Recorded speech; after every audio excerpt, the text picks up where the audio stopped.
Agora sim. Paulo, tudo bem? Boa tarde, tudo bem com você?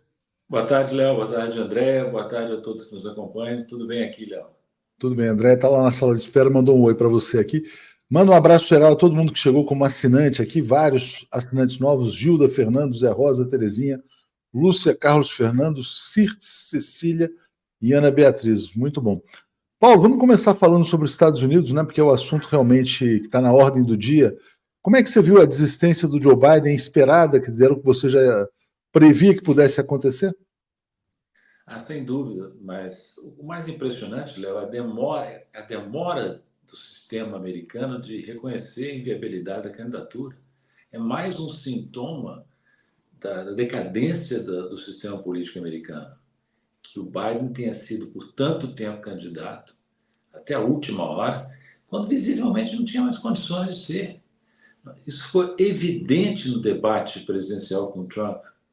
E a demora em reconhecer isso mostra mais uma vez a inépcia do sistema político americano, né? Na minha opinião. Kamala Harris, Kamala Harris é uma brincadeira, né? É uma fraude, né? Porque ela é uma sionista, mas radical, defensora radical e intransigente de Israel. Ou seja, promete acompanhar, dar sequência a tudo que é de pior na política externa americana do Biden. Ucrânia, Gaza, hostilidade em relação à China. Né? Então, essa substituição é mais do mesmo, pessoa, inclusive, que não impressiona bem, viu, Léo? Não me dá a impressão de ser uma política forte, importante. Então, os Estados Unidos dá de mal a pior. Né? Eu ia te perguntar exatamente sobre isso, Paulo. O sistema político nos Estados Unidos pode ser classificado como uma democracia, na sua opinião? Bem, lá existe liberdade de opinião, né? Opiniões contrárias ao status quo são expressas com frequência, mas é uma democracia plutocrática, né? Né? Onde o dinheiro manda muito sobre o Congresso, manda muito sobre os meios de comunicação e influi muito sobre as escolhas que são oferecidas aos eleitores. Né? É um pouco parecido com o que nós temos aqui, só que talvez pior, porque é mais assim, estabelecido, mais entranhado no sistema americano. Né? A sensação que dá é que o Brasil está caminhando para ser cada vez mais uma plutocracia, mas ainda está a caminho, né? Enfim. O Brasil imita tudo que tem de ruim nos Estados Unidos. É uma coisa impressionante. Nós estamos importando de lá o pior que tem da cultura americana, do sistema americano, para cá nos últimos anos. Né? Evangélicos, trumpismo, a mídia controlada, né, como é a mídia brasileira tradicional, está totalmente controlada, a exemplo do que acontece nos Estados Unidos. Né? Claro. É pena, Mas mas... nessa plutocracia que você menciona, Paulo, o que aconteceu, né, de ontem para hoje? Bastou ela ser indicada para as doações ao Partido Democrata crescerem muito. Ela arrecadou muito nos últimos 2 dias, mais de 50 milhões de dólares, eram 27 até ontem, hoje já são 50. Pela sua experiência, quer dizer, o sistema, né, o sistema plutocrático nos Estados Unidos vai preferir a Kamala Harris pelo que ela representa de continuidade ou um salto, vamos dizer assim, meio que no escuro com o Trump novamente? Difícil dizer, né? Porque eles apostam provavelmente nos dois cavalos, né? Ficarão com o vencedor. Mas a Kamala Harris, ela... Uma coisa que me irrita, Léo, é esse negócio de dizer, que eu estou escutando agora, é mulher, é negra, e daí? Essa é a pauta identitária que distorce muitas coisas. Ela é a pauta liberal, entende? Não importa se ela é mulher, se ela é negra, se ela defende as teses mais absurdas em termos de política externa que o Biden vinha conduzindo, né?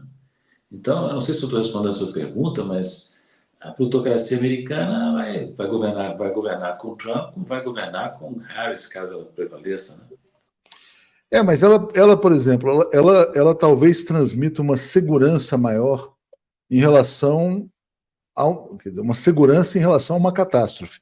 A guerra na Ucrânia, por exemplo. Para a indústria bélica militar, o que é melhor, a Kamala Harris ou o Donald Trump? Né? Essa é uma questão que talvez se coloque ali. Ela talvez seja uma escolha mais segura para esse sistema americano, né? O Deep Pode ser que State. sim, pode ser que sim, porque A política externa democrata é péssima e segue a linha desse deep state, né? Departamento de Estado, agências de inteligência, complexo industrial militar, muito fielmente. Ao passo que o Trump, embora tenha todas as características negativas que a gente sabe, ele é mais errático e pode tentar divergir dessa linha, né? Não sei dizer isso. É complicado de avaliar de fora, né? Na verdade, ele também, enfim, eventualmente, quer dizer, abraçaria muitas guerras ali. Tem muita gente que fala que há uma pressão muito grande, né, para que os republicanos façam uma guerra contra o Irã, por exemplo, né?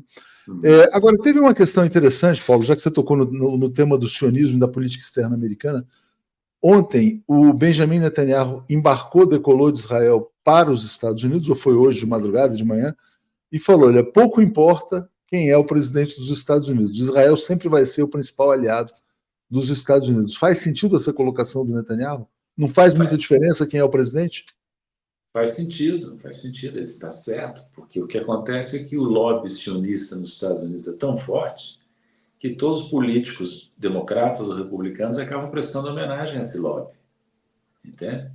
É uma força muito poderosa, é uma parte muito importante da plutocracia americana, que vai influir sobre o Trump, vai influir sobre o Kamala Harris, estão sempre no poder, em outras palavras, né?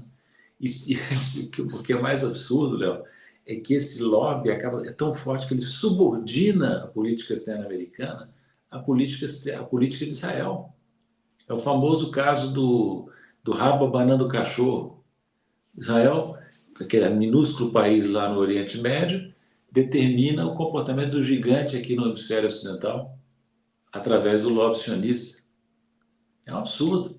Mas vamos entrar então, Paulo, nesse tema, né? Porque vamos pegar um exemplo desse fim de semana. A Adidas. A Adidas cancelou uma modelo palestina e agora é alvo de um movimento internacional de boicote à marca. Ou seja, a empresa paga um certo preço também ao se subordinar a esse lobby sionista. Por que isso acontece? Quer dizer, o capital financeiro, quer dizer, que hoje alimenta todas essas sociedades, todas essas grandes corporações, ele tem uma vinculação com o Estado de Israel? Quer dizer, por que uma grande marca como a Adidas paga esse preço de cancelar sem mais nem menos uma modelo palestina? De novo, é a força do lobby sionista. A força imensa do lobby sionista pressionando essas empresas, né? Agora, elas, como você diz muito bem, elas pagam um preço, porque eu espero que o boicote seja bem rigoroso mesmo contra a Adidas, né? Porque é um absurdo o que ela fez. Então, que ela pague um preço em termos de vendas, em termos de cotações de ações, já que ela quis se subordinar às pressões do lobby sionista nos Estados Unidos. Mas as empresas, Paulo, quando elas tomam uma decisão, né, quer dizer, em geral elas tentam tomar uma decisão racional, olhando, né, o resultado futuro. Será que elas ganham mais do que perdem numa situação como essas? Tendo acesso aos fundos de investimento, aos grandes capitais, enfim. Pelo que nós estamos vendo, o cálculo da Adidas é que valia a pena incorrer nisso. Agora, vamos ver se o boicote for realmente muito forte, se ela não vai se arrepender. Mas eu preciso saber se esse boicote vai ser mesmo eficaz, né? Não sei se será, espero que seja. Quando a gente pega esse comentário aqui do Luiz Matos, né, quando ele fala assim, por exemplo, Israel é uma base militar dos Estados Unidos. Eu também tendo a concordar com essa análise, né, do rabo abanando o cachorro, mas será que de fato, será que é só o rabo? Né? Será que não é uma peça? Será que não é o coração do sistema? Né? Se a gente olha, por exemplo, um sistema interconectado, onde você tem os Estados Unidos, você tem a Inglaterra, você tem outros países também que fazem parte do bloco imperialista e também Israel. Será que Israel não é uma parte mais relevante desse corpo? Né, para garantir, por exemplo, o controle da energia do Oriente Médio, os petrodólares, esta ordem que a gente conhece hoje, ela não depende um pouco de Israel? Depende, é uma relação recíproca, claro, né? Os americanos tentam tirar vantagem de ter lá um país próximo a eles. Mas o meu ponto, assim, acho que não sou o único que fala isso, muitos analistas americanos também falam isso, é que a força de Israel é tanta nos Estados Unidos que isso acaba prejudicando a política externa americana. Por exemplo, os americanos estão pagando um preço enorme em termos de credibilidade, em termos de confiança no mundo inteiro, pelo que Israel está fazendo em Gaza com apoio americano. O preço moral, o preço político dos Estados Unidos é gravíssimo, entende? Então, eu não sei, mas pode ser que os americanos tenham seus cálculos lá, mas a minha impressão é que a política externa americana está sendo deturpada gravemente pela defesa de Israel. Não, com certeza. Quer dizer, há um preço, inclusive, para a candidatura democrata, né, que seria, entre aspas, progressista. Para o imperialismo, Paulo, você tocou nessa questão do identitarismo, né? Quer dizer, você falou, ó, pouco importa se é mulher, se é negra, se ela vai executar essa política. Mas, por exemplo, para a propaganda, para a fachada do império, é melhor ter uma imperatriz mulher e negra ou um supremacista branco? É óbvio, você tem razão, é óbvio que é melhor ter uma mulher negra, né, que faça, entretanto, o serviço do Estado profundo, porque ela será uma fachada mais simpática do mesmo projeto imperial. Mas a gente não tem que se iludir, porque essas características superficiais não afetam o essencial, que é a projeção do poder americano no mundo, inclusive de maneira danosa, com muita frequência, né? O Brasil até que não tem sido muito afetado por isso por enquanto, mas várias partes do mundo sim. Então, olha, até vou te dizer, eu acho que o Biden, como presidente, fez coisas interessantes na parte interna. Já foi destacado isso aqui, mas no que diz respeito à política externa, ele deu sequência a tudo que há de pior na política externa americana. Tudo. E a Kamala Harris vai fazer diferente? Não acredito. Pode ser negra, pode ser mulher, pode ser jamaicano, o que quer que for. Não é isso que acaba sendo importante no meu entender. Você acha que o governo Lula deve se manter neutro, distante, deve manifestar algum tipo de preferência? Porque claramente, né, havia uma torcida no governo Lula para que o Biden derrotasse o Trump. E essa torcida provavelmente vai ser transferida para a candidatura da Kamala Harris ou do substituto, ou substituta dela. Você acha que é um equívoco ter uma preferência ou não nesse caso? Nós já falamos sobre isso aqui. É um equívoco.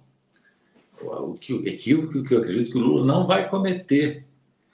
Até você veja que ele lançou uma nota dizendo que trabalhará com quem quer que vença a eleição americana, seja Trump, seja um democrata.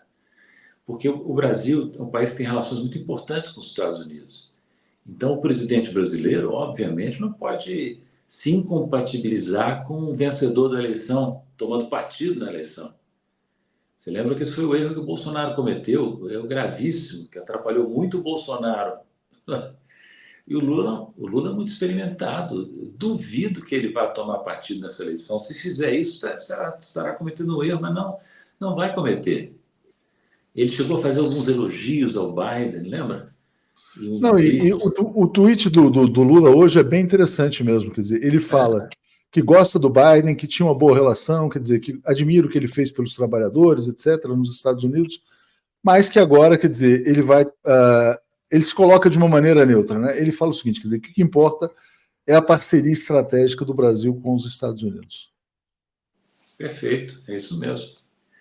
É claro que nós sabemos que essa parceria estratégica é É meio repleta de caracu, né?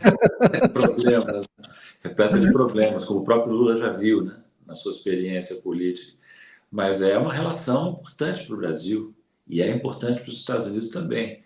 Então, o Lula, como presidente brasileiro, tem que adotar essa posição. Mas sabe o que é interessante esse comentário aqui do Wesley Dourado, né? Eu acho que os Estados Unidos, quando olham para o Brasil também, eles têm um olhar assim, meio dual, sabe?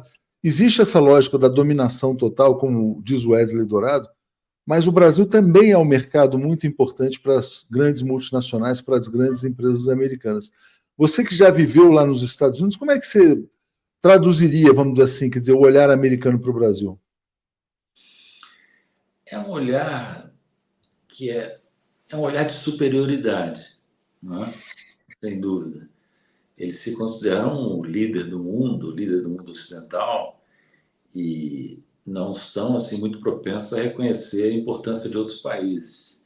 Por outro lado, como você diz, eles têm relações econômicas importantes com o Brasil e prezam essas relações e não querem ver a China ganhar espaço no hemisfério ocidental.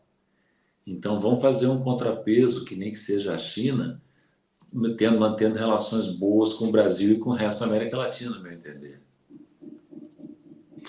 Ô Paulo, e você viu a declaração do presidente Lula sobre a nova Rota da Seda? Disse que, olha, eu vou ver o que a China tem a nos oferecer. Né?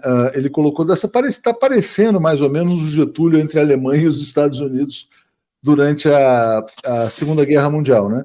Como é que você está vendo essa colocação do Brasil aderir ou não à nova Rota da Seda? De novo, eu não quero ficar concordando com o governo Lula toda hora, porque eu tenho críticas ao governo Lula também, mas também, nesse ponto, de novo, a posição brasileira foi boa, entende? Porque os chineses estão muito interessados que o Brasil entre para a nova Rota da Seda. Estão muito, eles gostariam muito que o Brasil fizesse isso quando do encontro bilateral Xi Jinping-Lula, que vai acontecer no segundo semestre, acho que em novembro, né? Por ocasião da cúpula do G20. Eles querem muito isso. E o Lula colocou bem, nós estamos interessados nós queremos ver as condições dessa participação. O que o Brasil vai tirar dessa participação? Vai haver sabe como é que a forma que essas coisas tomam, Léo, é o seguinte: há um memorando de entendimentos entre os dois países, pelo qual o Brasil declararia interesse em participar da iniciativa da nova Rota da Seda. Né? Mas aí precisa ver o que a China concretamente oferece, porque o Brasil, para entrar nesse projeto, paga um preço político. Os americanos não querem. Então, o que a China nos oferece? E se os americanos estão descontentes, o que eles nos oferecem? Não é? É isso aqui. Por isso que você tem razão em comparar com o Getúlio, entre Roosevelt e o eixo, né? Porque era a mesma coisa, no fundo, essencialmente a mesma escolha estratégica, digamos. Né? Não, mas é sempre perigoso, né? Porque depois, quando acabou a Segunda Guerra Mundial, né, o Getúlio achou que ia ficar numa boa.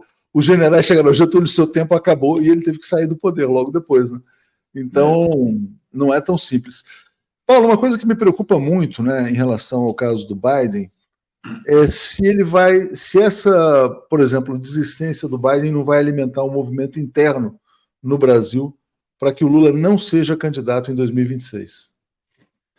Léo, imediatamente o que eu pensei quando vi o desempenho péssimo do Biden no debate contra o Trump. Logo, muitos de nós pensamos, vamos fazer a comparação Biden-Lula. E vamos tentar tirar essa conclusão. Agora, francamente, é ridículo, né? Porque o Biden está visivelmente demente, fragilizado do ponto de vista cognitivo. Isso não pode se dizer do Lula. Eu não tenho estado com ele pessoalmente, mas acompanho as manifestações dele, vejo o vigor com que ele está atuando, a lucidez com que ele fala. Então, não tem a menor comparação, entende? Então, eu creio que o Lula está, em 2026, em plenas condições de ser candidato à reeleição. Veja, ele tem mais ou menos a mesma idade que o Trump. O Trump está bem. O Trump não está fragilizado cognitivamente como o Biden está, entende? E o Lula não está. De novo, eu não quero aqui ficar fazendo oba-oba com o Lula, mas é visível que ele está com uma saúde boa, em forma boa e com a cabeça boa, né? Agora, o Biden, não. Eu devo te dizer uma coisa, eu não entendo por que certas pessoas no governo brasileiro ficavam alimentando a ideia de que o Biden era viável. É verdade. É incrível isso, porque o Biden visivelmente não tem condições. Assim como há ministros no governo que parecem que votam nos Estados Unidos, né? Não, agora é a hora, vamos todos votar na Kamala Harris, né? Mas eu queria te perguntar, Paulo, o que você acha dessa declaração aqui, ó? Eu achei assim, quer dizer, olha, pode ser que não tenha nada demais, tal, mas na hora que eu vi essa fala da Simone Tebet, ela foi ao Twitter para dizer que o Biden demonstrou grandeza política e que a política não se faz com personalismo, né? Será que não foi uma indireta para o Lula, não? Pode dar essa impressão, né? Pode dar essa impressão. Porque ficar falando em grandeza. Isso é uma bobagem, né, Léo? Grandeza política. O Biden foi forçado a abandonar a candidatura. Essa declaração da Simone Tebet não tem pé nem cabeça. O Biden, se pudesse, continuaria. O que aconteceu é que os os doadores pararam de dar dinheiro, o Obama e outros grandes líderes pressionaram e teve que sair. Então, francamente, é uma declaração meio ridícula, né? E não tem nada a ver com a situação brasileira, na minha opinião. Hoje teve, inclusive, uma pessoa que comentou num programa nosso de manhã que talvez a Simone sonhe, né, com uma chapa Haddad-Tebet e tal nas eleições de 2026. Mas você acha que pode crescer assim de setores da burguesia, do capital, principalmente da mídia, né, Paulo, que é muito anti-Lula? Essa coisa, olha, é hora de abrir espaço para novas. E, inclusive, na verdade, tentando seduzir setores do PT, talvez o próprio ministro da Fazenda, dizendo, não, olha, vamos dizer assim, uma mídia que vai se passar por amiga do PT para dizer, olha, está na hora do Lula também valorizar as novas lideranças que estão fazendo um grande trabalho. Será que não vai acontecer isso? Pode muito bem acontecer, pode muito bem querer alimentar assim, esperanças de Haddad e outros, como fizeram lá atrás, não sei se você lembra, com outros ministros, quando o Lula estava sofrendo no primeiro mandato o ataque do mensalão, queriam convencê-lo a não se recandidatar em 2016, 20, abrindo espaço. 2006, 2006. 2006, desculpe, abrindo espaço para candidatos brilhantes como Antônio Palocci. Havia essa mesma conversa. O Haddad não é um Palocci, não é tolo que nem o Palocci se mostrou, né? Mas ele pode ser seduzido um pouco por isso, espero que não seja, né? Na minha opinião, Léo, 2026 é Lula. Tem gente, não existe. Quem é que vai poder enfrentar a direita brasileira em 2026? Não vai ser Haddad e Tebet, vai ser o Lula. O Haddad, Tebet e outros têm que se preparar, na minha opinião, preparar para 2030. Eles são jovens ainda. Quando o Lula já não poderá mais se candidatar de novo, aí sim é que se coloca essa questão. A quem o Lula vai passar o bastão? Pode ser Flávio Dino, pode ser. Tem muitos nomes que poderiam ter esse papel, no meu entender. Né? Concordo Muitos não, plenamente. né? Muitos não, alguns.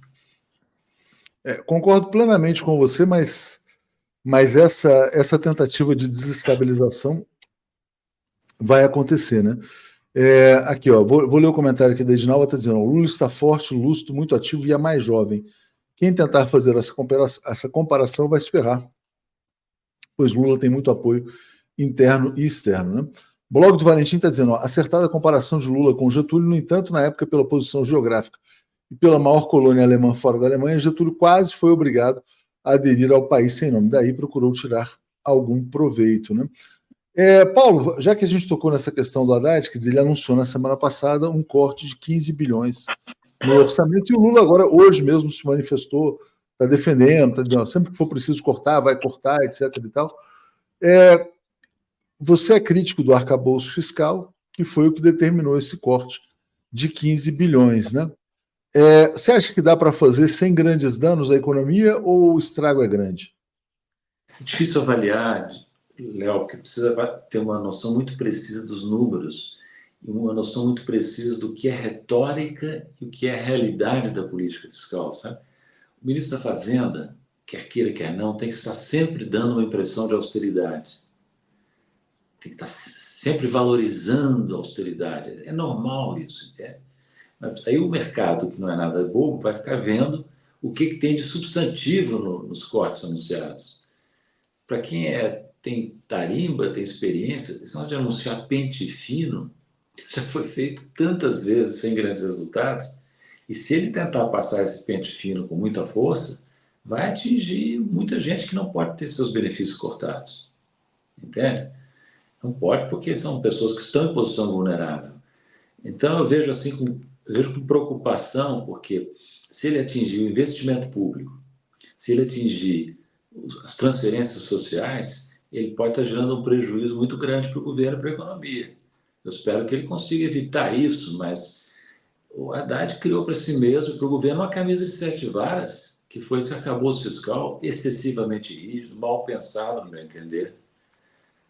A equipe dele trabalhou mal, não tinha necessidade. Bom, deixa eu só fazer uma ressalva. Há quem diga, e eu não tenho condições de avaliar, que nas condições políticas daquela época teria sido impossível aprovar um regime mais flexível no Congresso.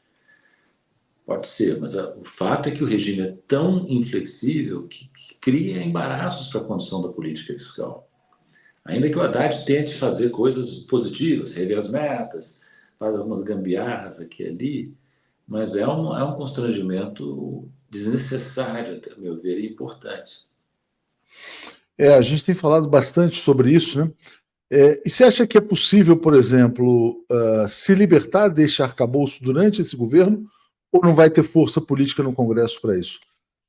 Vamos imaginar o seguinte, quer dizer, um cenário em que a gente tenha, a partir do próximo Banco Central, redução da taxa de juros, uma taxa de crescimento maior. O presidente Lula tem dito, né? Quer dizer, ele não está satisfeito, Paulo, com uma taxa de crescimento econômico de 2,5%, 3% ao ano. Hoje eu estava vendo os dados da Índia, por exemplo, a Índia vai crescer 6,5% neste ano.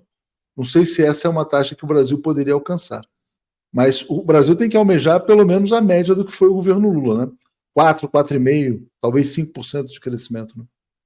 Concordo com a avaliação de que o crescimento de 2, 2,5% não é suficiente. E digo mais, se a economia crescesse mais do que isso, ajudaria a equilibrar as finanças públicas automaticamente. Se isso for reforçado por um movimento de queda da taxa de juros, aí você pode ter uma sustentabilidade fiscal positiva, entende? Mas o problema qual é? Juros na lua, crescimento baixo. Então, o Haddad fica fazendo um esforço de arrecadação em cima de uma economia fraca, até consegue resultados. Tem conseguido resultados, né? Eu acho essa crítica a ele, como é que chama? Taxar de uma crítica tola, entende? Sem menor fundamento. Ele está fazendo o possível para dentro das circunstâncias adversas, equilibrar as contas do governo. Né? E ele tem que aumentar a receita, né? Então, você viu um vídeo do Roberto Campos Neto que circulou numa entrevista, acho que foi para o William Vac, em que ele falava sobre a questão da queda do desemprego e tal, e ele expressava uma preocupação, dizendo, olha, o problema é que se o desemprego cair demais, né, você pode, e a renda crescer acima da produtividade na economia, você pode ter um impacto inflacionário e levar o Banco Central a agir. Muitas pessoas viralizaram esse vídeo, né, dizendo que o Banco Central não quer o pleno emprego na economia brasileira, porque o Roberto Campos Neto falava que, olha, que o Brasil está quase chegando ao pleno emprego, etc., mas que isso pode ser um problema. Mas existe um conceito na economia, né? Quer dizer, que você tem que ter aquele negócio que é a taxa de desemprego que não acelera a inflação, tem uma coisa desse tipo. Em que momento que você acha, quer dizer, que o Brasil teria uma taxa de desemprego, né, ou de ocupação que não impactaria a inflação e não levaria a uma nova alta de juros? o Banco Central, de fato, Léo, toda vez que a economia melhora, ele fica assustado com a volta da inflação. Isso não é só o Roberto Campos Neto, é uma coisa que remonta a algum tempo atrás já, há décadas, né? O Banco Central tem uma visão cautelosa e conservadora que leva à prática de juros muito altos toda vez que a economia se aproxima de algo que possa ser considerado utilização alta dos fatores de produção, né? Mas eu não me convenci ainda, posso estar enganado, de que o Brasil esteja de fato próximo disso.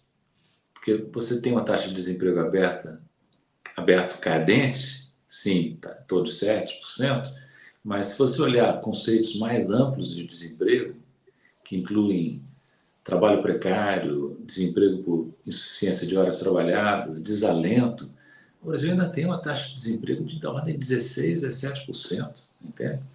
Até onde eu sei, é a capacidade ociosa na indústria. Então, eu não acredito, posso estar enganado, volto a dizer, mas eu não acredito que o Brasil esteja próximo do pleno emprego e que nós estejamos correndo o risco de uma inflação de salários ou de demanda. Isso é uma avaliação. Esses conceitos que você mencionou, de taxa de desemprego, de equilíbrio, tudo isso é construção, sabe? Construção a partir de modelos muito assim incertos, sabe? Você não tem nenhuma segurança de que esses conceitos são realmente relevantes. Então, o Banco Central tem que fazer o que o Federal Reserve fez no passado. Não se basear apenas nessas estimativas de variáveis não observáveis, mas olhar os indicadores, uma ampla gama de indicadores da economia para avaliar corretamente se cabe ou não manter os juros onde estão. E eu não vejo isso, eu não sei o que o Banco Central está aprontando, mas, francamente, hiato do produto, taxa de desemprego de equilíbrio, são conceitos que não podem levar a ferro e fogo, entende? Outro dia eu estava vendo, foi manchete do jornal Estado de São Paulo nesse fim de semana. Eles tentavam dizer assim: olha, descubram onde estão as oportunidades do mercado imobiliário, né? Porque diz que vários imóveis que foram lançados têm uma taxa de não venda, vamos dizer assim, na verdade, de imóveis que encalharam muito grandes em vários bairros. Eu tenho a sensação de que tem vários mercados travados no Brasil, principalmente o mercado imobiliário, pela questão da taxa de juros. Me parece, Paulo, que muitas pessoas incorporaram, construíram, durante aquela bolha que o Roberto Campos Neto alimentou no governo Bolsonaro, de taxa de juros muito baixa, chegou a 2%, e que agora não conseguem desaguar, porque exatamente o comprador, claro, eu vou comprar, me endividar para quê com essa taxa de juros? Né? O incentivo à poupança é muito grande, né, com essa taxa. Sem dúvida. Por que você vai se arriscar se você ganha juros reais muito altos, sem fazer absolutamente nada, sem correr nenhum risco, aplicando em papéis líquidos, sem risco, com uma taxa de juros extraordinária? Por isso que a gente sempre diz, você mesmo disse isso outro dia, o Brasil é o paraíso dos rentistas, o paraíso daqueles que vivem de juros, mas não dos empresários. E é o paraíso também dos super ricos, porque os super ricos no Brasil pagam muito pouco imposto, né? Então, eu vejo concordo totalmente. Por que você vai comprar imóvel, fazer investimento em empresa, se você pode deixar o seu dinheiro parado, rendendo esses juros extraordinários que você tem hoje no Brasil? E não precisa, Exatamente. e não precisa ser muito rico para se beneficiar disso, não. Da classe É, média alta para cima, você consegue muita até poupança. uma coisa interessante, quer dizer, o Lindbergh faz essa análise, ele falou outro dia, quer dizer, essa taxa de juros ela está tão persistente no Brasil há tanto tempo que ela está criando uma base social do rentismo, né? Quer dizer, no Brasil, uma classe média alta que começa a olhar para o Campos Neto como se ele fosse um cara necessário na economia, né? Sem dúvida, sem dúvida. Que você hoje, tendo uma certa poupança financeira, você é sócio desse esquema, Exatamente. né? Você pode até ser, não, veja bem, não, discordo, mas na hora H está associado a isso. O Paulo, e também, vamos dizer assim, olhando para esse cenário no Brasil, né, de tentar acelerar o crescimento, quer dizer, para gerar mais arrecadação numa economia mais dinâmica, isso é assim, quer dizer, por exemplo, o Haddad, ele deu uma declaração dias atrás, falou: o Brasil encontrou o crescimento sustentável. Eu, cá para nós, assim, eu não gostei porque me lembrou um pouco o Meirelles. O Meirelles usava muito uma expressão que ele dizia o seguinte: ele falava do PIB potencial, né? E aí o Meirelles sustentava uma tese de que o Brasil não podia crescer mais do que 3%, porque isso ultrapassava o PIB potencial. Existe esse negócio de PIB potencial num país do tamanho do Brasil? De novo, o PIB potencial é uma construção semelhante ao hiato do produto, a taxa de desemprego de equilíbrio. É uma construção a partir de modelos e informações estatísticas. O que acontece é que ele é muito condicionado pela trajetória. Então, se a economia cresce mais nas taxas observadas, o produto potencial é reestimado para cima. Então, dizer que o produto potencial que cresce 3% ao ano é totalmente arbitrário. Mas o Meirelles não entende nada de economia. O Henrique Meirelles foi presidente do Banco Estadual durante muitos anos, é um executivo financeiro, não sabe nada de economia, posso te assegurar. Então, se ele falar, o Meirelles dizer isso, não quer dizer nada, ele não sabe do que está falando. Então, eu espero que o Haddad não caia nessa esparrela, acho que não, né? Acho que não, mas quando ele falou: o Brasil alcançou o seu crescimento sustentável, o Brasil tem que ser capaz de sustentar um crescimento mais alto, né? Quer dizer, ele tem que alcançar os países mais desenvolvidos, né? Nós não podemos ficar crescendo 2,5%. A projeção do Ministério da Fazenda esse ano é 2,5% para o PIB. E a do ano que vem foi rebaixada, foi reduzida. Isso não é coisa. Nós não podemos rebaixar as nossas expectativas, Léo, a esse ponto de achar que crescer 2,5% é um grande resultado, ou 2%. Paulo, você falou dessa questão do Tachad, né? Que esses memes que circularam e tal. Muita gente viu nisso uma campanha orquestrada e talvez paga pela Faria Lima, né? por bancos, investidores, etc. e tal. O Tarcísio de Freitas, que é o candidato da direita brasileira, no dia de hoje está fechando a privatização da Sabesp.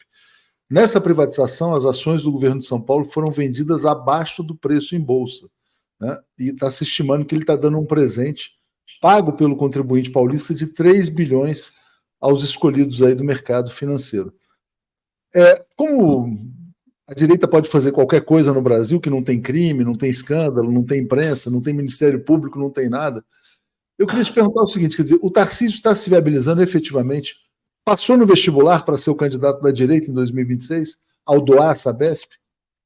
Está fazendo um excelente preparo para passar nesse vestibular, né? com essas decisões absurdas. Agora, é engraçado, né? Quase não se fala nisso, até onde eu sei, na mídia tradicional. Pode ser que eu não estou lendo tanto assim, já perdi a paciência, mas não vejo que eles estejam destacando esse tema. E o Haddad sofre um ataque, no meu entender, absurdo por causa das decisões tributárias que tomou. O Haddad até fez coisas importantes, taxou os fundos exclusivos, os fundos do exterior, não é? Está tentando, com dificuldades, melhorar. Não, o que importa é quem vai pagar os impostos adicionais, e não se há impostos adicionais ou não.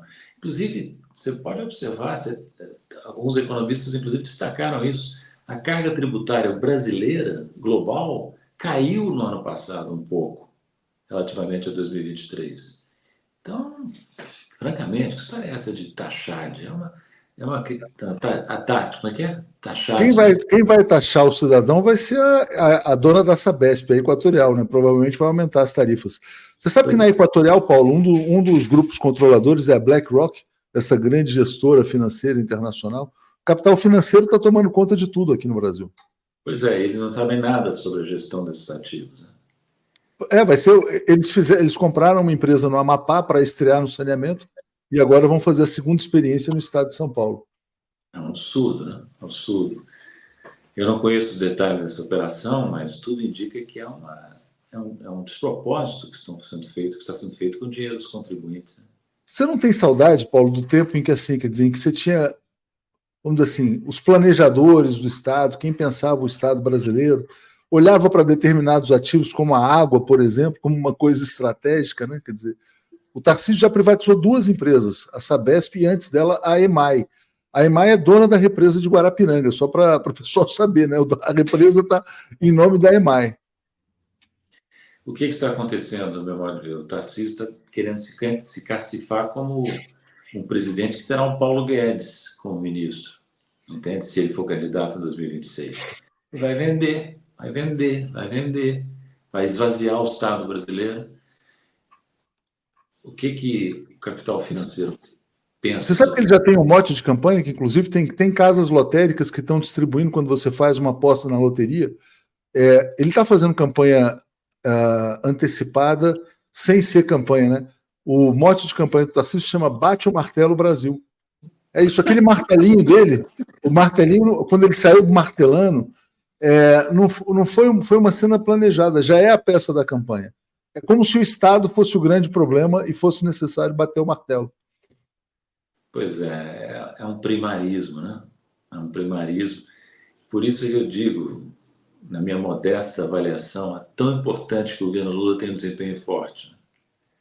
Agora, ano que vem, depois em 2026, para que essa gente não volte. Entende? Essa gente não pode voltar em 2026. Não estou falando, claro, não do Bolsonaro ele mesmo, mas alguém que o Bolsonaro vai indicar, como esse Tarcísio. Isso é um atraso, a gente que não tem visão de país, não tem visão estratégica, nada, entende? O Lula tem um governo que é duvidoso, fraco, com muitos ministérios não estão indo bem, mas pelo menos há uma tentativa de retomar essa estratégia, né? Exatamente. E essa tentativa é muito defensável, né? É isso, precisamos crescer mais, né? Precisamos crescer mais para essa gente não ter chance, né? Quer dizer, a popularidade do Lula tem que ir aos 60%, 70%, como foi no passado, ou até acima disso. Paulo, obrigado, valeu mais uma vez, sempre muito bom falar com você aqui. Valeu, Léo. Obrigado. Abraço.